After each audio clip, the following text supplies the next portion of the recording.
আল্লাহর গোলাম, পরিপূর্ণ আল্লাহর গোলামি করার জন্য যতদিন পর্যন্ত দেশে পরিবেশ সৃষ্টি হবে না, ততদিন পর্যন্ত আমাদেরকে ইসলাম প্রতিষ্ঠা করার জন্য চেষ্টা করতে হবে। ঠিক কিনা বলেন? ইসলাম যদি পরিপূর্ণভাবে আমাদের দেশে প্রতিষ্ঠিত না হয়, সংসদে যদি সংবিধান কোরআন না হয়, সংসদে যদি আল্লাহওয়ালা লোক যদি না যায়, তাহলে আমাদের দেশে কখনো পরিপূর্ণভাবে আমরা আল্লাহর গোলামি করতে পারবো না। ঠিক কিনা বলেন? আল্লাহর পরিপূর্ণ গোলামি তখন আমরা করতে পারবো যদি সংসদের সংবিধান যদি কোরআন হয়। ঠিক কিনা? সংসদের সংবিধান কোরআন হোক। কারা কারা চায় হাত তুলে দেখান। আল্লাহ কবুল করুক। সবাই বলি আমিন। আমাদের হাত চিপে ধরলেন, হাতটি চিপে ধরলেন। ইয়া রাসূলুল্লাহ, এই জায়গা আপনি এই জায়গা কিনে নেবেন, ঠিক আছে, দাম দর করেছেন, দাম ঠিক করেছেন, ঠিক আছে, কিন্তু এই জায়গাটা আপনি কিনে নেবেন, কিন্তু এই জায়গার মূল্য পরিশোধ করব আমি আবু বকর। সুবহানাল্লাহ বলেন। আমার ভাইয়ের, আমার বন্ধুগণ, হযরত আবু বকর সিদ্দিক রাদিয়াল্লাহু তাআলা আনহু ওই জায়গার মূল্য বাবদ 10 দিরহাম দুইজন এতিমকে প্রদান করলেন। সুবহানাল্লাহ। দান কাকে বলে? যেখানে যে মুহূর্তে দান করার সুযোগ পেয়েছে তারা দান করেছে। সুবহানাল্লাহ। আমার ভাইরা, আমার বন্ধুগণ, ওই মসজিদ নাহমাদুহু ওয়া নাস্তাঈনুহু ওয়া নাস্তাগফিরুহু ওয়া নাউযু বিল্লাহি মিন শুরুরি আনফুসিনা ওয়া মিন সাইয়্যাতি আ'মালিনা। من يهد الله فهو المهتدي ومن يضلل فلن تجد له وليا مرشدا. ونشهد أن لا إله إلا الله وحده لا شريك له. ونشهد أن سيدنا وحبيبنا ومولانا محمدا عبده ورسوله الذي أرسله بالحق بشيرا ونذيرا وداعيا إلى الله بإذنه وسراجا منيرا.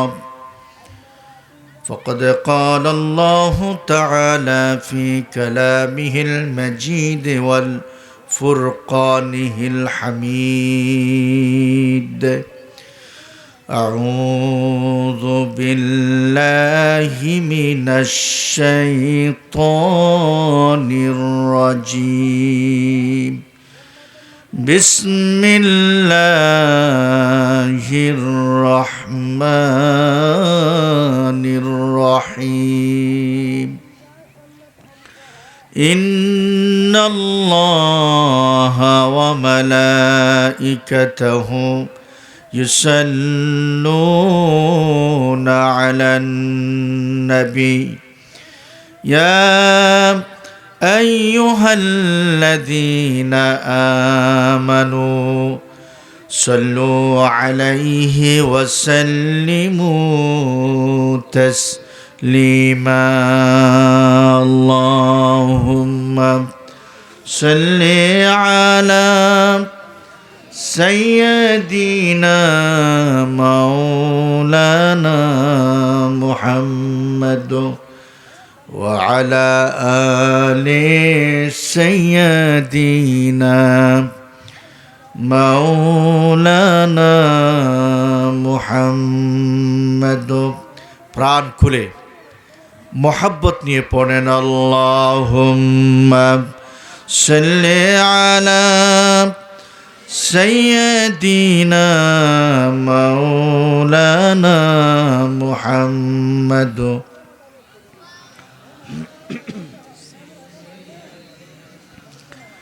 مولانا محمد بلغ العلا بكماله كشف الدجى بجماله حسنت جميع خصاله صلوا عليه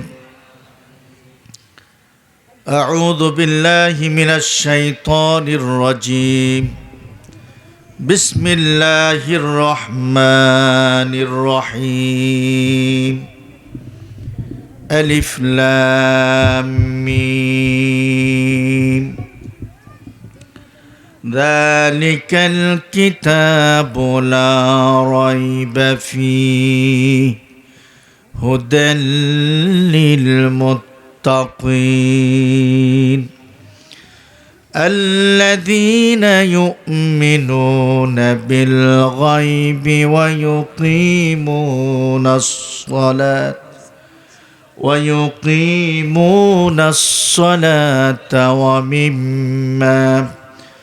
ومما رزقناهم ينفقون والذين يؤمنون بما أنزل إليك وما أنزل من قبلك وبالآخرة هم يوقنون أولئك على هدى من ربهم وأولئك هم المفلحون صدق الله العظيم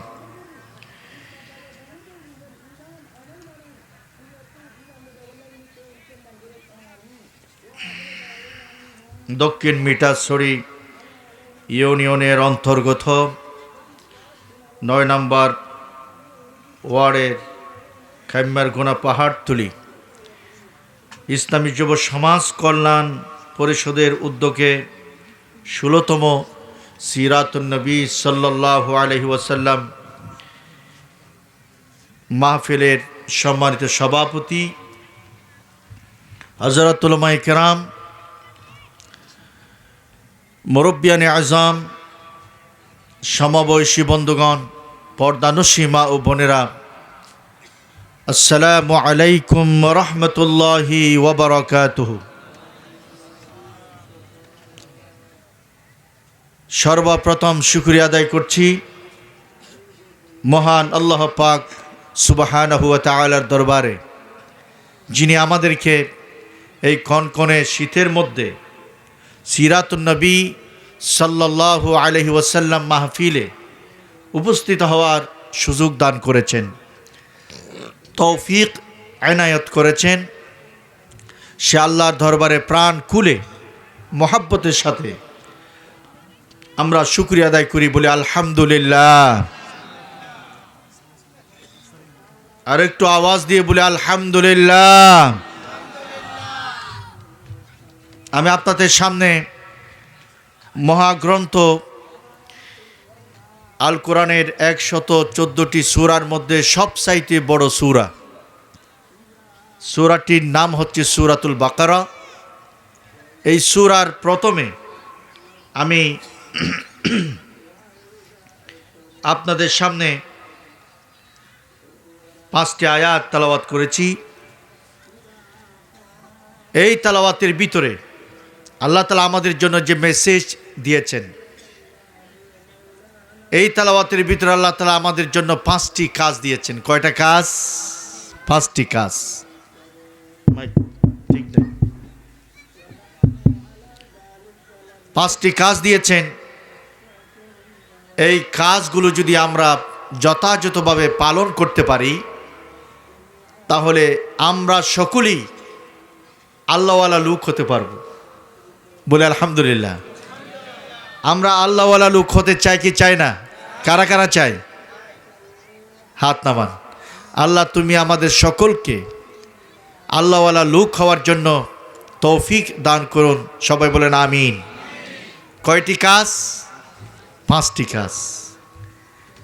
এই 5টি কাজ যারা করবে, আল্লাহ পাক সুবহানাহু ওয়া তাআলা বলেছেন, আল্লাহ পাক ওই সকল বান্দা যতদিন পর্যন্ত দুনিয়াতে থাকবেন ততদিন পর্যন্ত আল্লাহ তাআলা ওইসব বান্দাদের সাথেই থাকবেন। আলহামদুলিল্লাহ বলবেন না?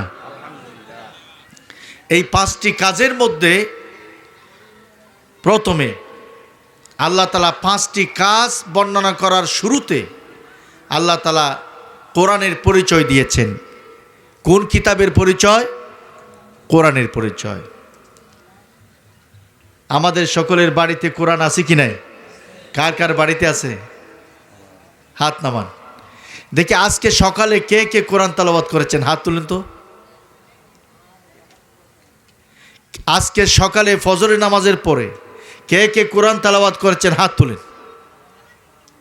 কয়জন পাওয়া গেছে? হ্যাঁ, 6টা মতো পাওয়া গেছে। 6 জন কোরআন তেলাওয়াত করেছে।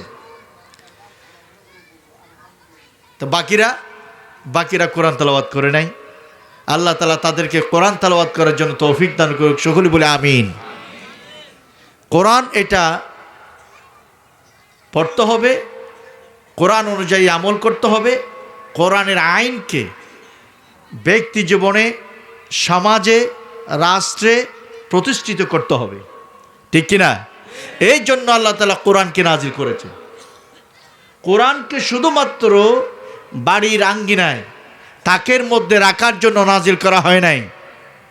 কোরআনকে তাবিজ বানায়া গলাতে ঝুলানোর জন্য নাজিল করা হয় নাই। কোরআনকে নাজিল করা হয়েছে বুঝে বুঝে পড়ে ব্যক্তি জীবনে আমল করবে, সমাজ পরিচালনা করবে, রাষ্ট্র পরিচালনা করবে। এই জন্য আল্লাহ তাআলা কোরআনকে নাজিল করেছেন। আলহামদুলিল্লাহ। এখন আমরা কোরআনকে তাকের মধ্যে আবদ্ধ করে রেখেছি। কোরআন তাক থেকে বের হয় না। কোরআন আজকে এতিম হয়ে আছে, এতিম। কোরআনকে আমরা সহজে ধরি না। কোরআনের সাথে আমাদের সম্পর্ক নাই। কোরআনের সাথে যাদের সম্পর্ক নাই তাদের সাথে আল্লাহর সম্পর্ক নাই, ঠিক কিনা? কোরআন এটা কার কিতাব? আল্লাহর কিতাব। আল্লাহ রাব্বুল আলামিন বলেছেন,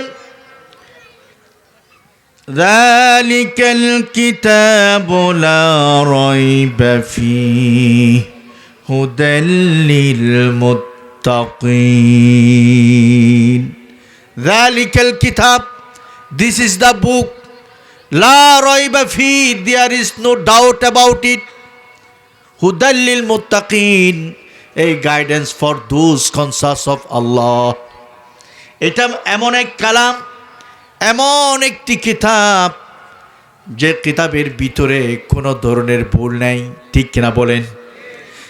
কিতাবের বয়স হয়েছে ১৫০০ বছর। কোরআনের বয়স কত? কোরআনের বয়স কত?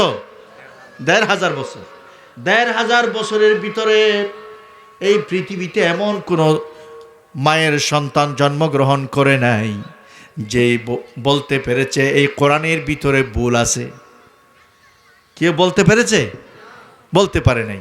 কারণ এটা কে নাজিল করেছেন? এই কোরআনের হেফাজতের দায়িত্ব কে নিয়েছেন?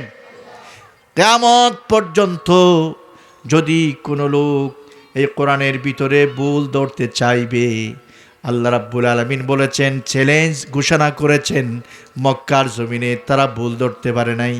কিয়ামত পর্যন্ত ভুল ধরার জন্য চেষ্টা চালানো হবে, চেষ্টা করবে। তারপরেও এই কোরআনের ভিতরে কেউ ভুল ধরতে পারবে না, ঠিক কি না? কারণ এই কিতাবকে হেফাজতের দায়িত্ব কে নিয়েছেন? ছোট ছোট ছেলেরা, ৬-৭ বছরের ছেলেরা সহজে কোরআন মুখস্থ করে ফেলে, ঠিক কি না? দেখেন, কক্সবাজারের সমস্ত হাফেজদেরকে যদি বিশাল গর্ত খনন করে আগুন দিয়ে পুড়িয়ে মারা হয়, কক্সবাজারের মাটি থেকে কেউ কোরআনকে মানুষের অন্তর থেকে বিচ্ছিন্ন করতে পারবে? পারবে না। পারবে না। কারণ এই কোরআনের হেফাজতের দায়িত্ব কে নিয়েছেন? আল্লাহ তাআলা নিয়েছে। আল্লাহ রাব্বুল আলামিন বলেছেন, ইন্না নাহনু নাযালনা যিকরা ওয়া ইন্না লাহু লাহাফিযুন। We have revealed a reminder. We will most surely be his guardian আল্লাহ পাক বলেছেন, আল্লাহ রাব্বুল আলামিন বলেছেন, এই কোরআন আমি নাজিল করেছি, কিয়ামত পর্যন্ত এই কোরআন মানুষের কাছে থাকবে, কেউ পরিবর্তন করতে পারবে না, কেউ মানুষের অন্তর থেকে এই কোরআনকে বিচ্ছিন্ন করতে পারবে না।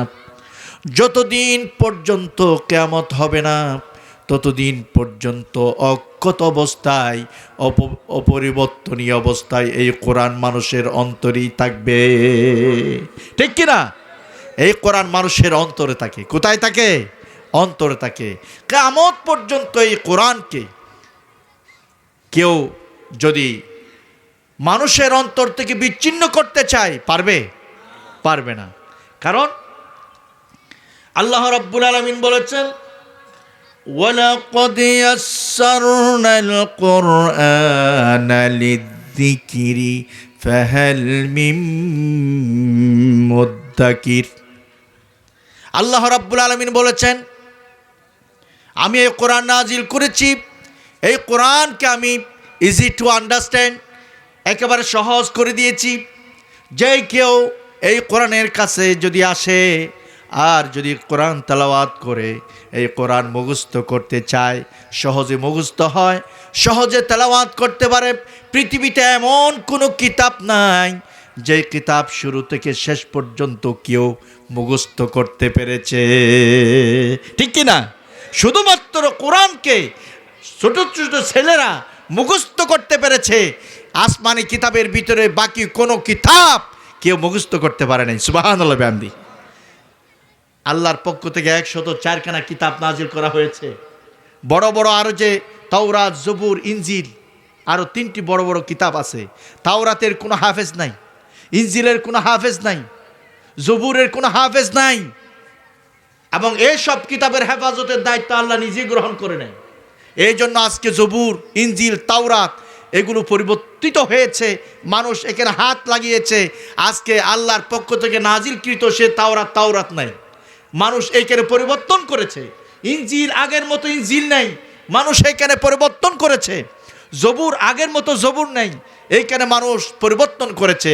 শুধুমাত্র পরিবর্তন করার সাহস পাচ্ছে না, পরিবর্তন করতে পারছে না একমাত্র কোরআনের ভিতরে। ঠিক কিনা বলেন? কারণ এই কোরআন হেফাজতের দায়িত্ব কে নিয়েছেন? আল্লাহ পাক নিয়েছেন। এত সহজ, ছোট ছোট বাচ্চাদেরকে যখন কোরআন শিক্ষা দেওয়া হয়, অতি সহজে তারা কোরআন মুখস্থ করে ফেলে। ঠিক কিনা? আপনাদের এই এলাকায় নুরানি মাদ্রাসা আছে কি নাই? আছে। নুরানি মাদ্রাসাতে দেবেন, বাচ্চাদেরকে কোরআন শিক্ষা দেবেন। কোরআন শিক্ষা হলো আসল শিক্ষা। ঠিক কিনা বলেন? এই কোরআন থেকে দুনিয়ার সমস্ত জ্ঞান বের হয়েছে। ঠিক কিনা বলেন? কোরআন হচ্ছে আসল জ্ঞানের কিতাব। পৃথিবীতে যত ধরনের জ্ঞান আছে, সমস্ত জ্ঞানের মা হচ্ছে কোরআন। ঠিক কিনা? আপনি কোরআনে ম্যাথমেটিক্স বলেন, কোরআনে পাবেন। জুলজি বলেন, কোরআনে পাবেন। বুটানি পাবেন, কোরআনে পাবেন। আপনি যতগুলো বিজ্ঞানের কিতাব আছে, সমস্ত কিতাবের উৎস হচ্ছে আল কোরআন। ঠিক কিনা? সুতরাং কোরআনের শিক্ষা যদি বাচ্চাদেরকে দিতে পারেন, মনে করবেন সমস্ত জ্ঞানের শিক্ষা আপনি বাচ্চাকে দিয়েছেন। সুবহানাল্লাহ। আর আজ পর্যন্ত কোরআনের শিক্ষায় শিক্ষিত কোন হাফেজ পিতামাতার গায়ে হাত দিয়েছে, পিতামাতাকে মেরেছে, পিতামাতাকে খুন করেছে, এমন নজির, এমন দৃষ্টান্ত পৃথিবীর ইতিহাসে কোনো এলাকায়, কোনো দেশে কি সংগঠিত হয়েছে? হয় নাই। কিন্তু কোরআনের শিক্ষা যাদের ভিতরে নাই, তারা মা বাবাকে খুন করেছে। আপনারা দেখেছেন 2019 সালে ঢাকাতে ঐশী একজন মেয়ে নিজের মা বাবাকে খুন করেছে। ঠিক কিনা? মা বাবাকে খুন করেছে। এই মেয়ে, তার ভিতরে যদি কোরআনের শিক্ষা থাকতো, তার ভিতরে যদি ইসলামের জ্ঞান থাকতো, ওই মেয়ে কোনোদিন পিতামাতাকে হত্যা করতে পারতো না। ঠিক কিনা বলেন? কিন্তু আজকে কোরআনের শিক্ষা না থাকার কারণে, ইসলামের শিক্ষা না থাকার কারণে পিতামাতাকে খুন করেছে। ঠিক কিনা বলেন? আমার ভাইরা, আমার বন্ধুগণ, এই মাহফিলে যারা এসেছেন, আমার মাইকের আওয়াজ যতটুকু যাচ্ছে, আমার আওয়াজ যারা শুনতে পাচ্ছেন, আমার মা বোনেরা, আমার মুরব্বীরা, আমার যুব সমাজ, আপনাদেরকে অনুরোধ করে বলি, এইখানে যত নুরানি মাদ্রাসা আছে, সকল নুরানি মাদ্রাসায় ছেলেদেরকে মেয়েদেরকে ভর্তি করায় দেবেন, তারা যেন ছোট অবস্থায় কোরআনের শিক্ষা লাভ করতে পারে। ঠিক কিনা বলেন? দেবেন তো সবাই? সবাই নুরানি মাদ্রাসায় ভর্তি করাবেন, সবাই নুরানি মাদ্রাসাতে দেবেন। এইখানে বাংলা, ইংরেজি, অঙ্কর পাশাপাশি কোরআন শিক্ষা দেওয়া হয়। ঠিক কিনা বলেন? কোরআনের শিক্ষা যখন তার ভিতরে এসে যাবে, তখন সে মাকে সম্মান করবে, বাবাকে সম্মান করবে, এবং ওই ছেলে মেয়ে জ্ঞান অর্জন করার কারণে পরিবার, সমাজ, দেশের সম্পদে পরিণত হবে। ঠিক কিনা বলেন?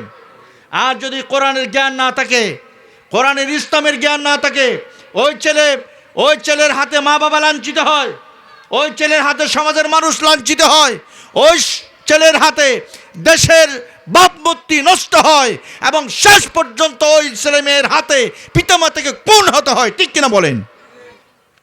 সুতরাং কোরআনের শিক্ষা হচ্ছে আসল শিক্ষা। কোরআন থেকে দূরে সরে দাঁড়ানোর কারণে আজকে মুসলমানদের উপর এত নির্যাতন, এত নিষ্পেষণ, এত জুলুম অত্যাচার শুরু হয়েছে। ঠিক কিনা বলেন? বিশ্বব্যাপী কোরআন থেকে আমরা দূরে চলে গিয়েছি। আমাদের মূল হাতিয়ার ছিল কোরআন, মূল শক্তি হলো কোরআন। সেই শক্তি যখন আমরা হাত ছাড়া করে দিয়েছি, আজকে আমরা পৃথিবী জুড়ে মার খাচ্ছে কারা বলেন তো? পৃথিবী জুড়ে মার খাচ্ছে কারা? মুসলমানরা। কেন? তারা কোরআন থেকে অনেক দূরে সরে গিয়েছে। আমরা কোরআন তেলাওয়াত করি না, কোরআন বুঝি না, পড়তে জানি না। হায়াত শেষ হয়ে গেছে, বৃদ্ধ হয়ে গেছে, লাঠি ধরা শুরু করেছে, শুদ্ধ করে সূরা ফাতিহা পড়তে জানে না, সূরা ইখলাস পড়তে পারে না, সূরা নাস পড়তে পারে না। কোরআন শরীফের ছোট ছোট যত সূরা আছে, একটি সূরাও পড়তে পারে না, সহি শুদ্ধ করে পড়তে পারে না। এই জন্য আল্লাহ রাসূল বলেছেন, সওয়াবের নিয়তে অনেক নারী পুরুষ আছে কোরআন খুলে তারা তেলাওয়াত করে, সওয়াবের নিয়তে করে, কিন্তু সহি শুদ্ধ করে কোরআন তেলাওয়াত না করার কারণে এই কোরআন উল্টো ওই মানুষকে গজব দিয়ে চলে যায়। কোরআনের গজব তাদের উপর পড়তেছে। আমি সওয়াবের নিয়তে কোরআন তেলাওয়াত করতেছি, কিন্তু সওয়াব হচ্ছে না। কোরআন শরীফের একটি অক্ষর যদি কেউ তেলাওয়াত করে, কয়টা নেকি পাওয়া যায় জানে না। কোরআন শরীফের একটি অক্ষর যদি কেউ তেলাওয়াত করে, প্রতিটি অক্ষরের বিনিময়ে 10টি সওয়াব পাওয়া যায়। কয়টি সওয়াব? পৃথিবীতে এমন কোন কিতাব আছে যে কিতাব তেলাওয়াত করলে প্রতিটি অক্ষরে 10টি করে সওয়াব পাওয়া যায়? আছে নাকি? আছে? নাই। তাহলে সময় থাকতে কোরআন পড়েন, সহি শুদ্ধ করে কোরআন তেলাওয়াত করেন। আমার মুরব্বীরা, আমার মা ও বোনেরা, সময় নষ্ট করবেন না। আপনি যখন কাজকর্ম করে যখন অবসরে চলে যাবেন, কোরআন খুলুন, কোরআন পড়ুন, কোরআন পড়ুন, কোরআন তেলাওয়াত করুন। প্রতি অক্ষরে কয়টি করে নেকি? কয়টি করে সওয়াব? 10টি করে সওয়াব। কে ঘোষণা দিয়েছেন? আল্লাহ রসুল 1500 বছর পূর্বে। 1500 বছর পূর্বে। আমার ভাইয়ের, আমার বন্ধুগণ, কোরআন সহি শুদ্ধ করতে হবে। আপনার কোরআন যদি সহি শুদ্ধ না হয়, আপনার নামাজ হবে না। আপনার তেলাওয়াত যদি শুদ্ধ না হয়, আপনি যদি হজ করতে যান, আপনার হজ হবে না। আপনি যদি রোজা রাখেন, রোজার মধ্যে যদি তারাবি পড়েন, কোরআন যদি শুদ্ধ না হয়, আপনার তেলাওয়াত শুদ্ধ যদি না হয়, আপনার তারাবির নামাজ হবে না। যত ইবাদত করবেন, কোনো ইবাদত হবে না যদি আপনি কোরআনকে সহি শুদ্ধ করে যদি পড়তে না পারেন। আমার ভাইরা, আমার বন্ধুগণ, এই কোরআন আল্লাহর কালাম, আল্লাহর কিতাব। আল্লাহ রাসূল বলেছেন, যে ব্যক্তি কোরআন তেলাওয়াত করবে, সত্যিকার অর্থে ওই ব্যক্তি কোরআন তেলাওয়াত করছে না, বরং আল্লাহ রাব্বুল আলামিনের সাথে কথা বলতে শুরু করেছে। সুবহানাল্লাহ। এই কোরআন হচ্ছে আল্লাহর কালাম, আল্লাহর কথা। কোরআনের মধ্যে যত কথা আছে, এই কথাগুলো কার? চিল্লায়া বলেন, কার? আল্লাহর কথা। এই কোরআনের উপর বিশ্বাস করতে হবে। আমার ভাইয়ের, আমার বন্ধুগণ, আল্লাহ রাব্বুল আলামিন বলেন, 5টি গুণ যার ভিতরে থাকবে ওই ব্যক্তিকে এই কোরআন সঠিক পথ দেখাবে, হেদায়তের পথ দেখাবে। কয়টা কাজ? কয়টা কাজ? 5টি কাজ। 5টি আমল যারা করবে এই কোরআন তাদেরকে জান্নাতের পথ দেখাবে। সুবহানাল্লাহ বলেন। আমরা জান্নাত দেখতে চাই কি চাই না? আমাদের টার্গেট হলো জান্নাতে যাওয়া। এটা যদি আমার টার্গেট হয়, টার্গেট অনুযায়ী যদি আমি কাজ করি তাহলে আমার জীবন সফল হবে। আর যদি টার্গেট অনুযায়ী যদি কাজ না করি তাহলে আমার জীবন হবে ব্যর্থ, আমার জীবন হবে ক্ষতিগ্রস্ত। ঠিক কিনা বলে? আমরা সফল জীবন চাই কি চাই না? আমরা সফল জীবন কারা কারা চাই? হাত নামান। আমরা নামাজের মধ্যে একটা দোয়া করি। নামাজের ভিতরে আমরা যারা নামাজ পড়ি মুসল্লি, আমরা আল্লাহর কাছে একটা দোয়া করি, আল্লাহর কাছে চাই। আর কি চাই? রব্বানা আতিনা ফিদ দুনিয়া হাসানা, রব্বানা আতিনা ফিদ দুনিয়া হাসানাতাও ওয়া ফিল আখিরাতি হাসানাতাও ওয়া কিনা আযাবান নার। আমি বলি না এই দোয়া আমরা পড়ি কি পড়ি না? এই দোয়া পড়ি। এই দোয়ার অর্থ কি? আমরা তো প্রায় নামাজে এই দোয়া পড়ি। এই দোয়া আল্লাহ রাসূল শিক্ষা দিয়েছেন। এই দোয়াটি কোথায় আছে জানেন? এইখানে হাজি কে কে আছে? হাত তুলে তো। হাজি সৌদি আরব গেছেন কে কে আছেন? সৌদি আরব কেউ হাজি নাই? নাই। আল্লাহ তুমি আমাদেরকে হজ করার তৌফিক দান করে বলেন আমিন। আল্লাহ তুমি আমাদেরকে হানায়ে কাবা তোয়াফ না করে আমাদের তুমি মৃত্যু দিও না। সবাই বলেন আমিন। আমার ভাইয়ের, আমার বন্ধুগণ, এই যে কাবা শরীফের উপরে বিশাল একটি টাওয়ার আছে। এই একে সরাই দেন, সরাই দেন, চল সরাই দাও। কাবা শরীফের সামনে সৌদি আরবের হানায়ে কাবা আল্লাহর ঘর যেখানে আছে, আল্লাহর ঘরের পাশে বিশাল একটি টাওয়ার আছে এবং টাওয়ারের উপর একটা ঘড়ি আছে। কে কে দেখছেন? ঘড়ি। হানায়ে কাবার পাশে একটা টাওয়ার, টাওয়ারের উপর ঘড়ি। ওই ঘড়ির নিচে এই দোয়াটা লেখা আছে। কোনটা? রব্বানা আতিনা ফিদ দুনিয়া হাসানাতাও ওয়া ফিল আখিরাতি হাসানাতাও ওয়া কিনা আযাবান নার। এই দোয়া আল্লাহ রাসূল সব সময় পড়তেন। আল্লাহর হাবিব জীবনে যতগুলো দোয়া পড়েছেন তার ভিতরে সবচাইতে যে দোয়াটি তিনি বেশি পড়তেন সেই দোয়াটি হলো এই দোয়া, রব্বানা আতিনা ফিদ দুনিয়া হাসানা। রব্বুল আলামিন তুমি আমাদেরকে দুনিয়াতে উত্তম জীবন দান করো, তুমি আমাদেরকে দুনিয়াতে সফল জীবন দান করো। ওয়া ফিল আখিরাতি হাসানা, এবং আখিরাতের মধ্যেও তুমি আমাদেরকে উত্তম জীবন দান করো। সুবহানাল্লাহ বলবেন না? আমরা দুনিয়াতেও সফল জীবন চাই, আখিরাতেও সফল জীবন চাই। চাই কি চাই না? দুনিয়াতে যদি জীবন সফল না হয় আখিরাতে আপনি সফল হতে পারবেন না। দুনিয়াতে যদি জীবন সফল করতে পারেন আখিরাতে আপনার জীবন সফল হবে, কোনো সন্দেহ নেই। ঠিক কি না? আমরা দুনিয়ার জীবন সফলতার সাথে অতিবাহিত করতে চাই কি চাই না? দুনিয়ার জীবনকে সফলতার দ্বার প্রান্তে যদি আমরা নিয়ে যেতে চাই তাহলে 5টি কাজ করা লাগবে। কয়টা কাজ? কয়টি কাজ? 5টি কাজ।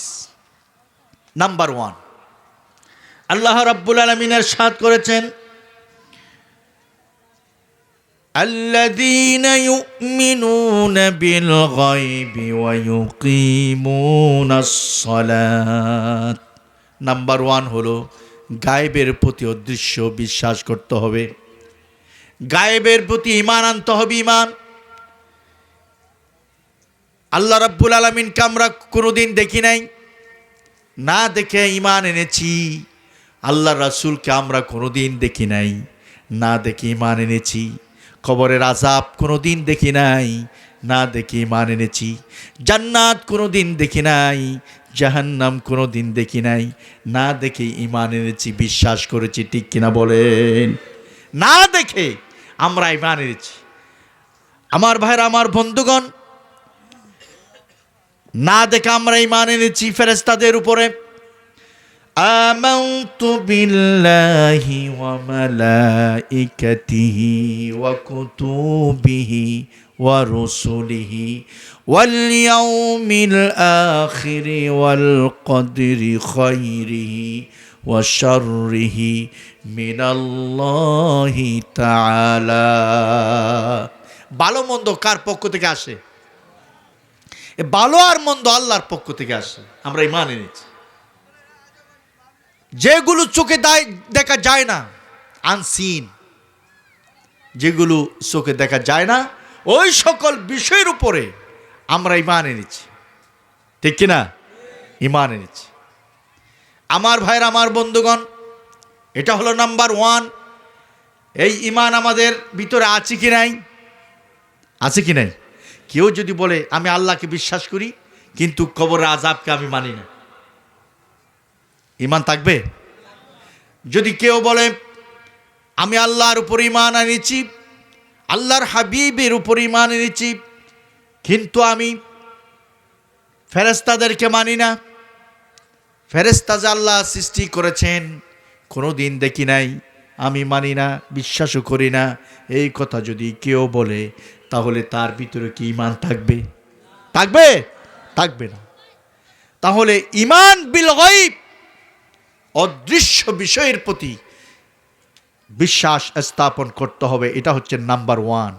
জীবনকে সফলতার দ্বার প্রান্তে নিয়ে যাওয়ার ক্ষেত্রে প্রথম নাম্বার যে কাজটি আমাদেরকে করতে হবে সেটা হলো ঈমান বিল গায়ব, অদৃশ্য বিষয়ের প্রতি ঈমান আনতে হবে।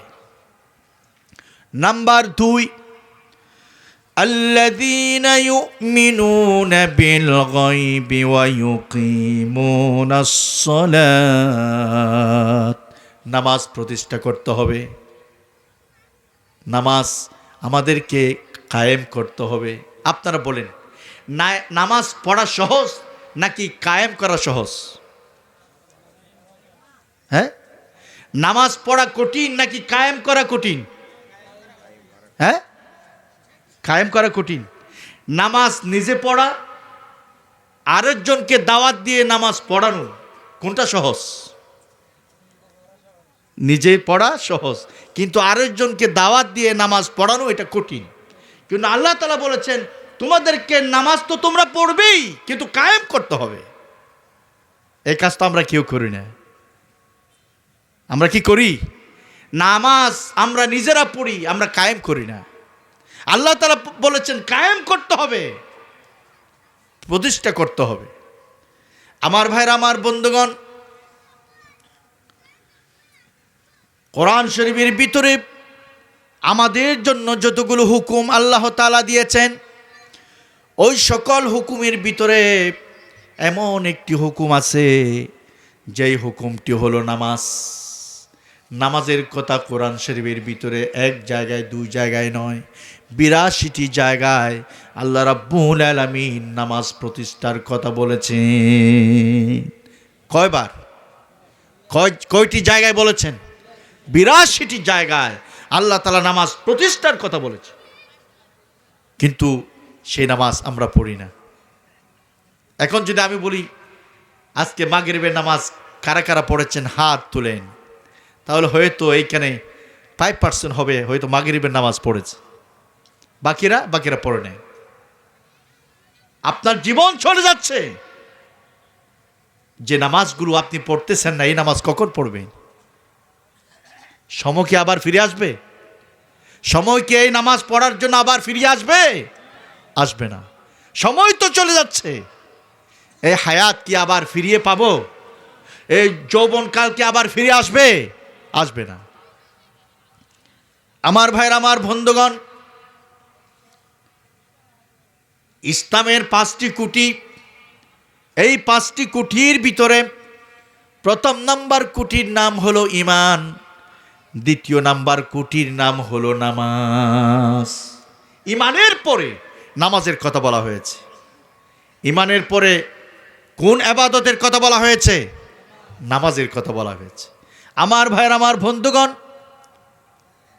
আমাদের সর্বপ্রথম নবী, আমাদের সকলের পিতা সাইয়্যিদানা আদম আলাইহিস সালাতু ওয়াস সালাম থেকে শুরু করে সর্বশেষ নবী মুহাম্মাদুর রাসূলুল্লাহ সাল্লাল্লাহু আলাইহি ওয়াসাল্লাম পর্যন্ত আল্লাহ রাব্বুল আলামিন যতগুলো নবী রাসূল দুনিয়াতে পাঠিয়েছেন, সকল নবীর আমলে আল্লাহ রাব্বুল আলামিন নামাজ প্রতিষ্ঠা করাকে ফরজ করে দিয়েছিলেন।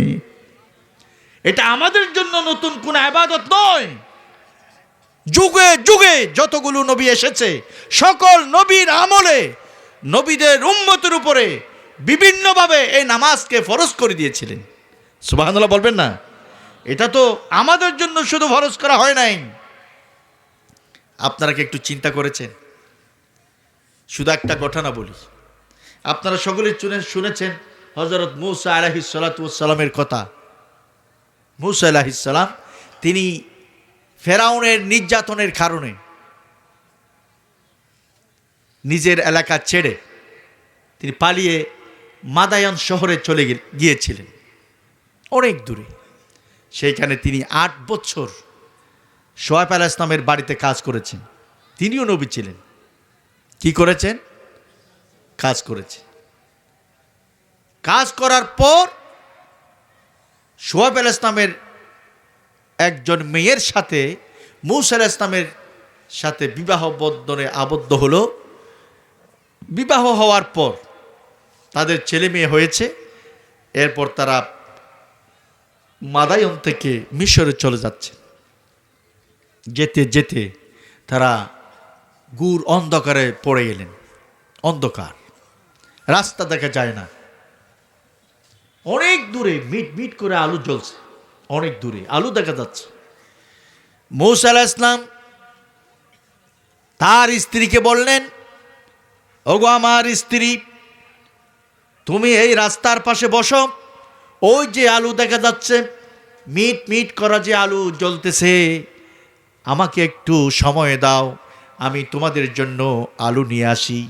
আমাদের হাতে যদি আলো থাকে, এই অন্ধকারে পথ চলাটা আমাদের জন্য সহজ হয়ে যাবে। স্ত্রী বললেন, ওগো মূসা, ঠিক আছে, আমরা এইখানে বসি, তুমি যাও ওইখান থেকে আলু নিয়ে আসো, পথ চলতে আমাদের জন্য সহজ হয়ে যাবে। স্ত্রী রাজি হয়ে গেলেন। এরপরে মূসা আলাইহিস সালাম আস্তে আস্তে করে চলে যাচ্ছেন।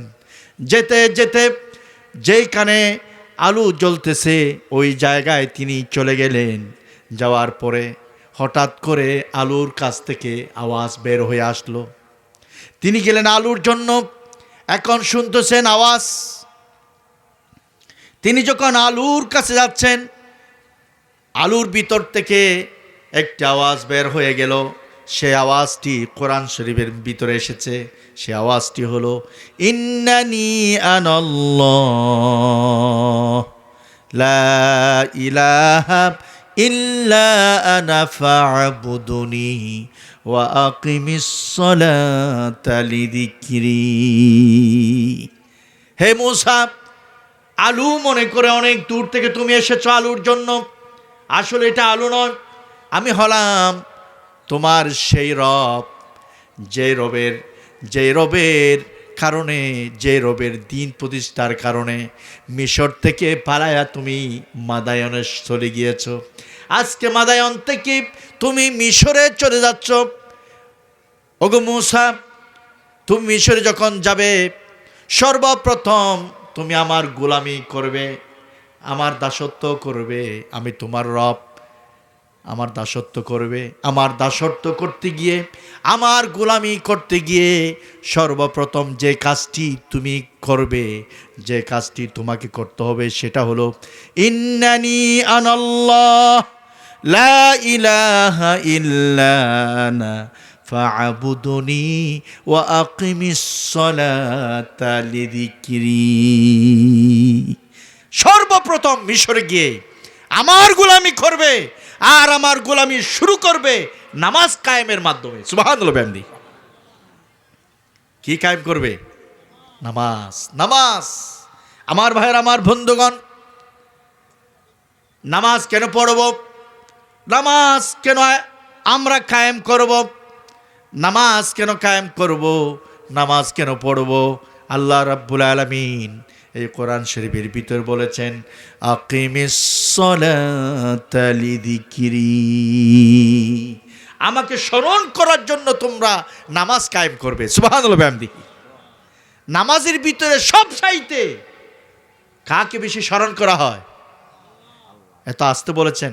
নামাজের ভিতরে সব চাইতে কার নাম বেশি উচ্চারণ করা হয়? আল্লাহর নাম। আমার ভাইয়ের, আমার বন্ধুগণ, একটু চিন্তা করুন। কানের লতি বরাবর হাত তুলে সর্বপ্রথম আল্লাহর নাম নিয়ে হাত বাঁধতে হয়। আবার আল্লাহু আকবার বলে রুকুতে যেতে হয়। রুকু থেকে আল্লাহ সামি আল্লাহু লিমান হামিদা বলে উঠতে হয়। আবার আল্লাহু আকবার বলে সেজদায় যেতে হয়। সেজদাতে বলেন, রুকুতে বলেন, আপনার দাঁড়ানো অবস্থায় বলেন, বসা অবস্থায় বলেন, সব চাইতে যার নাম বেশি স্মরণ করা হয়, যার নামে বেশি তাসবিহ পাঠ করা হয়, তিনি কে? লা ইলাহা। কি আওয়াজ আপনাদের, মাশাআল্লাহ। লা ইলাহা ইল্লাল্লাহু মুহাম্মাদুর রাসূলুল্লাহ সাল্লাল্লাহু আলাইহি ওয়াসাল্লাম। আল্লাহর নাম ধরতে আপনাদেরকে লজ্জা লাগে নাকি শীতের কারণে আপনারা ঠান্ডা হয়ে গেছেন আল্লাহই জানে। আমার ভাইরা, আমার বন্ধুগণ, তাহলে নামাজ আমাদেরকে কায়েম করতে হবে, নামাজ পড়তে হবে। বেশিরভাগ নারীরা জাহান্নামে যাবে, বেশিরভাগ মহিলারা জাহান্নামে যাবে। তাদের ভিতরে ওই সমস্ত জাহান্নামে যাওয়ার যে কাজগুলো তারা করে, তাদের মধ্যে এক নম্বর হচ্ছে নামাজ সুর। কি সুর? আমি যখন মহিলাদের নাম ধরেছি আপনাদের মুখে হাসি আসছে কেন? নামাজ চুরি আপনারা করেন না? হ্যাঁ, নারীরা নামাজ চুরি করে, পুরুষরা কি চুরি করে? তারাও তো নামাজ চুরি করে, আছে কি নাই? আছে না? আজকে থেকে সমাজে যারা নামাজ পড়বে না তাদের নাম হবে নামাজ সুর। কি সুর? নামাজ সুর। আমার ভাই, আমার বন্ধুরা, মহিলারা তারা কি করে জানেন? তার জোহরের নামাজকে আসরের সময় পড়ে, আসরের নামাজকে মাগরিবের আগে পড়ে, মাগরিবের নামাজ পড়ে এশারের সময়, এশারের নামাজ অনেক সময় পড়ে, অনেক সময় পড়ে না। এরকম অবস্থা, এরকম হালত হয় মহিলাদের, বিভিন্ন বাহানা দেয়, ঠিক কিনা বলেন?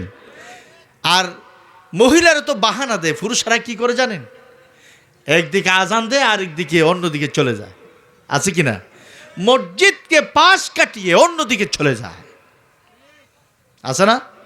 এইদিকে মসজিদে নামাজ জামাত শুরু হয়েছে। আল্লাহর বান্দারা নিজেকে আল্লাহর বান্দা পরিচয় দেয়, ইমানদার পরিচয় দেয়, মুসলিম পরিচয় দেয়। এরা আবার মসজিদে না ঢুকে মসজিদকে ফাঁস কাটিয়ে অন্যদিকে চলে যায়। এমন এইরকম লোক আমাদের সমাজ আছে কি নাই? কম না বেশি? তারা হচ্ছে নামাজ সুর। তারা কি সুর? নামাজ। আমার ভাইরা, আমার বন্ধুগণ, নামাজ চুরি করা যাবে না। আমার বোনরা, আমার মা বোনেরা, নামাজ শুধু চুরি করা যাবে না, নামাজের ওয়াক্ত অনুযায়ী নামাজ পড়তে হবে। নামাজের ওয়াক্তকে আল্লাহ তাআলা ফরজ করে দিয়েছেন। দৈনিক 5 ওয়াক্ত সময় আল্লাহ তাআলা ফরজ করে দিয়েছেন। কয় ওয়াক্ত? নামাজকে, সময়কে ফরজ করে দিয়েছেন। ফজরের ওয়াক্ত আল্লাহ তাআলা ফরজ করে দিয়েছেন, জোহরের ওয়াক্ত ফরজ করে দিয়েছেন, আসরের ওয়াক্ত ফরজ করে দিয়েছেন, মাগরিবের ওয়াক্ত ফরজ করে দিয়েছেন, এশারের ওয়াক্ত ফরজ করে দিয়েছেন। সময় অনুযায়ী নামাজ পড়তে হবে। আল্লাহ রাব্বুল আলামিন বলেছেন, ইন্নাস সালাতা কানাত আলাল মুমিনিনা কিতাবাম মাওকুতা। আল্লাহ রাব্বুল আলামিন বলেছেন, ওয়াক্ত অনুযায়ী নামাজ পড়তে হবে। ওয়াক্ত অনুযায়ী যদি নামাজ না পড়ো তাহলে তোমাদের নামাজ হবে না, হবে না, হবে না। ঠিক কিনা? ওয়াক্ত অনুযায়ী নামাজ পড়তে হবে। আমার ভাইরা, আমার বন্ধুগণ, হ্যাঁ, এইখানে একটি ফাঁক আছে। যদি আপনার উজর থাকে, আমার মা ও বোনেরা অনেক সময় নামাজ পড়তে পারে না, তারা অপবিত্র অবস্থায় থাকে, তাদের জন্য এই সুযোগ সুবিধা দিয়েছেন কে? আবার আমাদের ভিতরে অনেক পুরুষ আছে যারা নামাজ পড়তে পারে না, কারণ তারা অনেক রোগাগ্রস্ত হয়, দাঁড়িয়ে নামাজ পড়তে পারে না। আল্লাহ রাব্বুল আলামিন বলেছেন, দাঁড়িয়ে যদি নামাজ পড়তে না পারো তাহলে তোমরা বসে বসে নামাজ পড়ো। বসে বসে যদি নামাজ পড়তে না পারো, শুয়ে শুয়ে নামাজ পড়ো। শুয়ে শুয়ে যদি নামাজ পড়তে না পারো, ইশারা করে করে নামাজ পড়ো। তারপরেও এই নামাজ তোমাদের জন্য মাফ করা হবে না। তারপরেও নামাজ কোনো মাপ নাই। কি নাই? মাপ নাই। সুতরাং উজর যদি থাকে না, আপনি ফজরের ওয়াক্ত পড়তে পারেন না, এটা সব সময় হয় না। অনেকের ঘুম, হয়তো ফজরের নামাজের সময় অনুযায়ী উঠতে পারে নাই, আর সময় ঘুমের ভিতরে এরকম হয়, হয় কি না? হয়। ঘুম একটু বাড়ি হয়েছে, সময় মতো নামাজ পড়তে পারে নাই, তাহলে খাজা পড়ে দিয়েছে। এটা একদিন হবে, 2 দিন হবে। বারবার যারা খাজা করে নামাজ, তারা নামাজ সুর, নামাজ সুর। আমার ভাইরা, আমার বন্ধুগণ, আপনি নামাজ একদিন কাজা করেছেন, এটা যদি তওবা করেন আল্লাহ রাব্বুল আলামিন মাফ করে দেবেন। হঠাৎ করে আরেকদিন কাজা করেছেন, যদি আল্লাহর দরবারে তওবা করেন তাহলে আল্লাহ রাব্বুল আলামিন মাফ করে দেবেন। তৃতীয়বার আবার নামাজ কাজা করলেন, যদি আল্লাহর কাছে মাফ চান, আল্লাহ রাব্বুল আলামিন আপনার তওবা মাফ করবেন। আপনাকে যদি কাজা নামাজ যদি আপনি পড়ে দেন তাহলে মাফ করা হবে। কিন্তু বারবার যারা কাজা করবে, নামাজ পড়বে না, আল্লাহ রাসূল বলেছেন তাদের সাথে, মুশরিকদের সাথে, তাদের মধ্যে, মুশরিকের মধ্যে কোনো পার্থক্য নাই। তারা মুসলিম পরিবারে জন্মগ্রহণ করেছে কিন্তু নামাজ পড়ে না, বারবার নামাজ কাজা করে, নামাজের প্রতি কোনো যত্ন নাই। আল্লাহ রাসূল বলেছেন তাদের হালত হবে কাফের অবস্থা। তারা মুসলমান থাকবে না, তারা কাফের হয়ে যাবে। কি হয়ে যাবে? কাফের হয়ে যাবে। যারা নামাজ পড়ে না, ইচ্ছাকৃতভাবে নামাজ কাজা করে, যারা নামাজ পড়ে না, ওই অবস্থায় যদি সে মারা যায় তাহলে ঈমান নিয়ে মরবে নাকি কাফের হয়ে মরবে? এত আস্তে বললেন। ঈমান হয়ে মরবে নাকি কাফের হয়ে মরবে? কাফের হয়ে মরবে। এই জন্য নামাজ পড়তে হবে, অবশ্যই নামাজ পড়তে হবে। নামাজ হচ্ছে বেহেশতের চাবি। ইন্নাস সালাতা, আল্লাহ রাসূল বলেছেন, আস-সালাতু মিফতাহুল জান্নাহ, নামাজ হচ্ছে জান্নাতের চাবি। এই নামাজ যদি না থাকে আপনি জান্নাতে যাবেন কিভাবে? ঠিক কি না?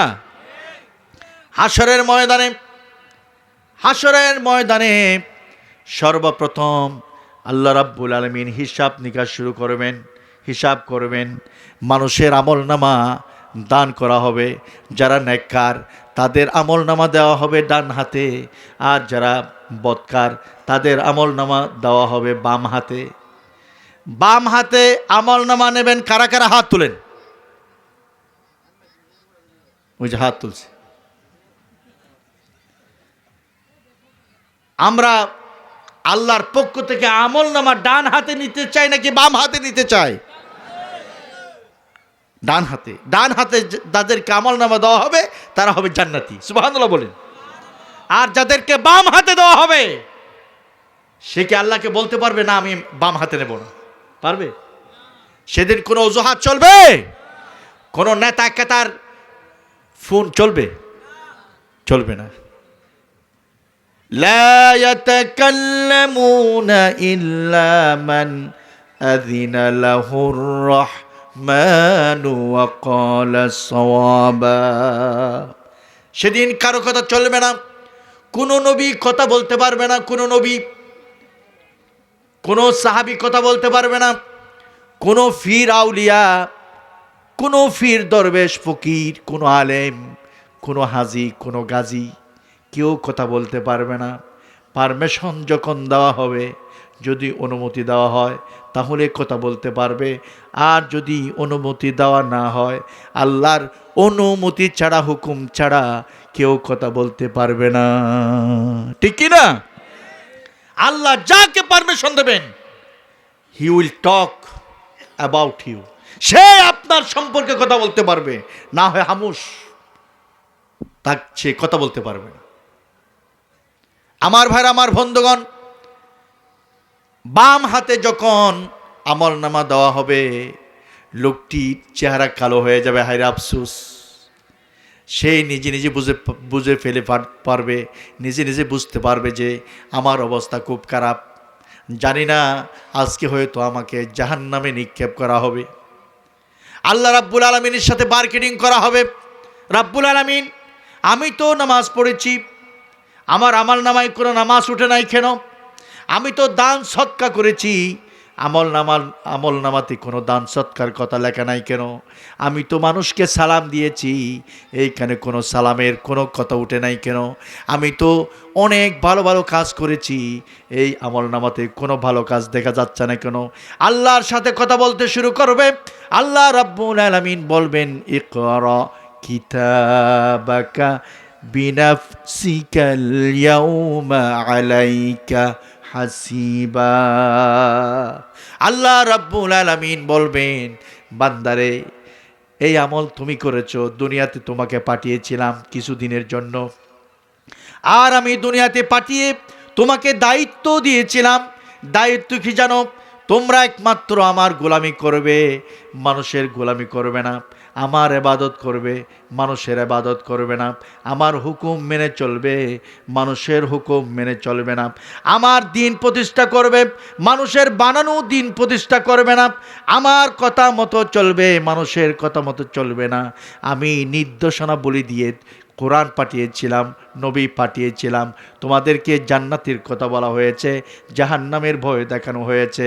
সব কিছু বলার পরেও আজকে তোমরা যে আমল করে এসেছো, এই আমল নিয়ে কোনো কথা নাই। যদি কথা বলতে চাও, তোমার আমলনামা আমার সামনে তুমি পড়ো। আল্লাহর সামনে আমলনামা পড়তে দেওয়া হবে। ইকরা কিতাবাকা কাফা বিনাফসিকাল ইয়াউমা আলাইকা হাসিবা।